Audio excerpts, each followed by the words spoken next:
Hello everyone. आज हम पढ़ने वाले हैं बहुत ही इंटरेस्टिंग टॉपिक। हमने अभी तक पढ़ लिया है लेटर वैदिक फेज, है ना। और रिलीजियस मूवमेंट्स क्या क्या होने लगे थे लास्ट में।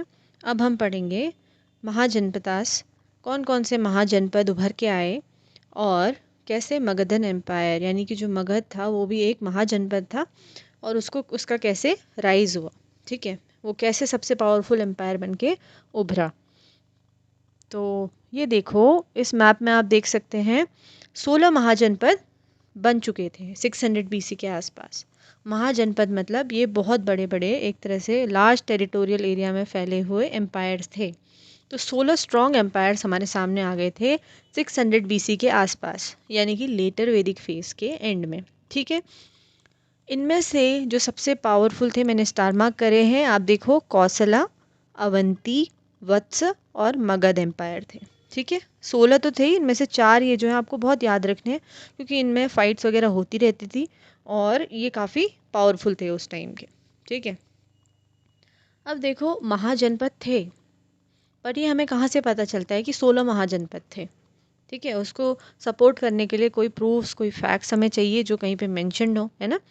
तो उसके सोर्सेज हैं, एक तो बुद्धिस्ट टेक्स्ट अंगुत्तर निकाय, ठीक है, एक बुद्धिस्ट टेक्स्ट है, और भगवती सूत्र जो कि एक जैन टेक्स्ट है। ठीक है, याद रखिएगा ये आप, ये इसके सोर्सेज हैं। महाजनपदास थे करके हमें इनसे पता चलता है। अच्छा, तो ये क्यों फॉर्म हुए महाजनपदास? जैसे कि हमने देखा था कि लेटर वैदिक फेज में क्या होने लगा था, आयरन वेपन्स का यूज़ होने लगा था, आयरन टूल्स का यूज़ होने लगा था, एग्रीकल्चर प्रैक्टिस होने लगा था, आयरन प्लॉ यूज़ होने लगा था, है ना। तो क्या हुआ कि बहुत लार्ज स्केल पे लोग एग्रीकल्चर करने लगे, सेटल होने लगे, है ना।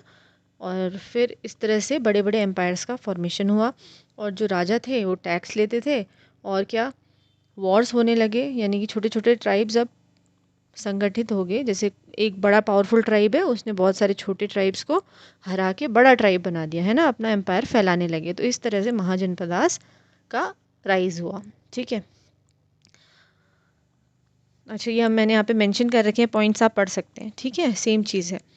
अच्छा, जो सबसे पावरफुल 4 महाजनपद थे कौन से थे, मैं आपको मैप में दिखा चुकी हूँ, वत्स, अवंती, मगध और कौशल। ठीक है, 4 ये थे। अब हम देखते हैं राइज ऑफ मगधन एम्पायर। किस तरह से जो मगध एम्पायर था वो किस तरह से सबसे पावरफुल एम्पायर बन के उभरा। ठीक है, इसकी थोड़ी सी इन्फॉर्मेशन मैं आपको शेयर करती हूँ। इसकी लोकेशन कहाँ पे है, आज का जो मॉडर्न डे बिहार है और नॉर्दर्न झारखंड, ऊपर ऊपर वाला झारखंड और बिहार वाला एरिया है ना, ये कोर था मगधन एम्पायर का। ठीक है, इसका टाइम स्पैन कब था देखो, वही लास्ट लास्ट में जब महाजनपद बनने लगे उससे कब तक, 2nd सेंचुरी BCE तक, यानी कि 400-500 साल का इसका स्पैन फैला हुआ है। उस टाइम तक इसने रूल किया। ठीक है, और ये सबसे ज़्यादा पावरफुल था out of all the 16 mahajanapadas. अब क्यों मगध एम्पायर सक्सीड करा और ज़्यादा पावरफुल बन के उभरा? ठीक है, सबसे पहला कि उसकी फेवरेबल ज्योग्राफिकल पोजीशन। ठीक है, उस टाइम क्या था कि उसकी जो कैपिटल थी, जो यानी कि सेंटर या कोर एरिया होता है किसी भी एम्पायर का, है ना, जहाँ से रूल करता है वो एम्पायर, जहाँ जो सबसे ज़्यादा जहाँ पे इंडस्ट्रियलाइजेशन एग्रीकल्चर जहाँ पे होता है वो उसकी कैपिटल होती है। तो that was surrounded by 5 hills. वो देखो 5 जगह से, अगर आप पांचों डायरेक्शन से अगर आप उसको माउंटेन से सराउंड कर दोगे तो उसे पेनिट्रेट करना क्या हो जाएगा, उसके अंदर जाना और वॉर करना मुश्किल हो जाएगा, है ना।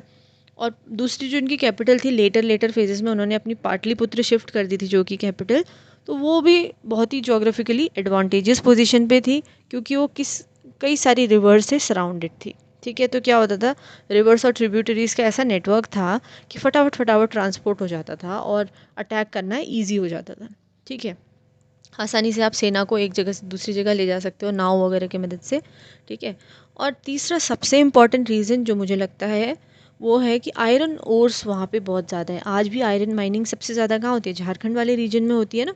तो वहाँ पे आयरन ओर्स की अबंडेंस की वजह से भी उनको वेपन्स और टूल्स वगैरह बनाने में मदद मिलती थी। ठीक है, फिर मैट्रिमोनियल अलाइंसेस, यहाँ के राजा लोग कई सारी शादियाँ वगैरह कर लेते थे दूसरे एम्पायर की रानियों से, है ना। तो उससे क्या होता था कि एक बॉन्ड जैसा बन जाता था और इसने भी इसको स्ट्रेंथन किया। और जो इसके राजा थे, किंग्स थे, वो बहुत ही अच्छे थे वॉरफेयर में, ये भी इसका एक एडवांटेज था। ठीक है, अब हम देख लेते हैं मगधन डायनेस्टीज़। कौन कौन सी डायनेस्टीज़ थी जिन्होंने मगध एम्पायर पे रूल किया था। ठीक है, बेसिकली 6 डायनेस्टीज़ थी। उनमें से हम जो फर्स्ट 3 हैं उन्हें कहते हैं मगध की डायनेस्टीज़, क्योंकि फिर बाद में वो एम्पायर इतने बड़े हो गए थे और मौर्यन एम्पायर के नाम से ज़्यादा जाना जाता है आगे का। बट ठीक है, कोर एरिया तो उनका मगध ही था, तो हम इन 6 के 6 को कंसिडर करेंगे। ठीक है, पहले हम फर्स्ट 3 डिस्कस करेंगे, क्योंकि मौर्यन एम्पायर के लिए हम एक सेपरेट वीडियो बनाएंगे। तो देखिए, सो फर्स्ट जो डायनेस्टी थी वो थी हर्यंग डायनेस्टी। ठीक है, हर्यंग डायनेस्टी में 3 इंपॉर्टेंट राजाओं के नाम आपको याद रखने हैं, बिंबिसार, अजातशत्रु और उदयन। बाकी आप याद मत रखो, ये 3 मेन है। ठीक है, बिंबिसार ने कब से कब तक रूल किया था? 546 से 494 BC। ये आपको डेट्स याद रखनी ज़रूरी नहीं है बिल्कुल भी, बट आपको एक हल्का अंदाज़ा होना चाहिए था कि होना चाहिए, जैसे कि ये किस टाइम पे है, 6 से 5th सेंचुरी के बीच में है ना। और ये बुद्धा जिस टाइम पे थे उस टाइम पे बिंबिसार का रूल था, यानी कि Bimbisara was a contemporary of Buddha's. अच्छा, और इसने इसका जो कोर स्ट्रैटेजी थी एम्पायर स्ट्रेंथनिंग की और बिल्डिंग की, वो थी मैरिज अलायंसेस। ठीक है, इसने बहुत ज़्यादा वॉर्स नहीं किए।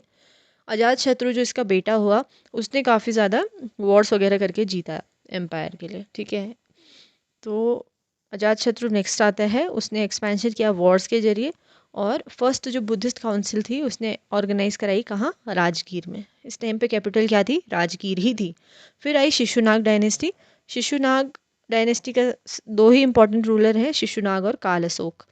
काल अशोक के बारे में इतना याद रखना है आपको कि जो सेकंड बुद्धिस्ट काउंसिल थी वो हुई थी काल अशोक के टाइम पे। फिर नेक्स्ट आती है नंदा डायनेस्टी। ये फेस तो आपको फेमिलियर लग ही रहा होगा ना, इसीलिए मैंने जानबूझ के लगाया है। अगर आपने वो चंद्रगुप्ता वाला जो सीरियल है, वो आया था ना एक बार, एनडीटीवी में आता था वो, तो वो अगर आपने देखा होगा तो ये बड़ा ही अच्छा कैरेक्टर इसने प्ले किया था, एकदम ईविल और विकेट टाइप का। धनानंद नाम था ना इसका। धनानंद नहीं था, चंद्रगुप्ता के टाइम पे तो जहाँ है ना, चंद्रगुप्ता मौर्य के टाइम पे था ये। तो देखो, 2 ही आपको याद रखने हैं, महापद्मनंद और धनानंद। ठीक है, नंदा डायनेस्टी। तो Mahapadmananda was a powerful king और he was known as destroyer of Kshatriyas. May be ये किसी और वर्ण के होंगे। और देखो, इतने सारे पांचाल, कुरु, कलिंग, काशी, इतने लोगों को इन्होंने डिफीट कर दिया था, इतना फैला दिया था इन्होंने एम्पायर। उस टाइम तक जो मगध एम्पायर था बहुत पावरफुल हो चुका था। ठीक है, फिर धनानंद आए। धनानंद थोड़ा सा मतलब लाविश लाइफ स्टाइल थी उनकी, है ना, नाच गाना ये वो, लग्जूरियस लाइफ जीते थे और अपने में ही बस मज़े मौज में रहना है वाला सीन था इनका। फिर इनके टाइम पे क्या था ना, अगर राजा ही ध्यान नहीं देगा अपनी प्रजा के ऊपर तो क्या होगा? अगर एडमिनिस्ट्रेशन वगैरह पे ध्यान नहीं देगा अच्छे से और अपने ही लैविश लाइफस्टाइल में मस्त रहेगा तो क्या होगा?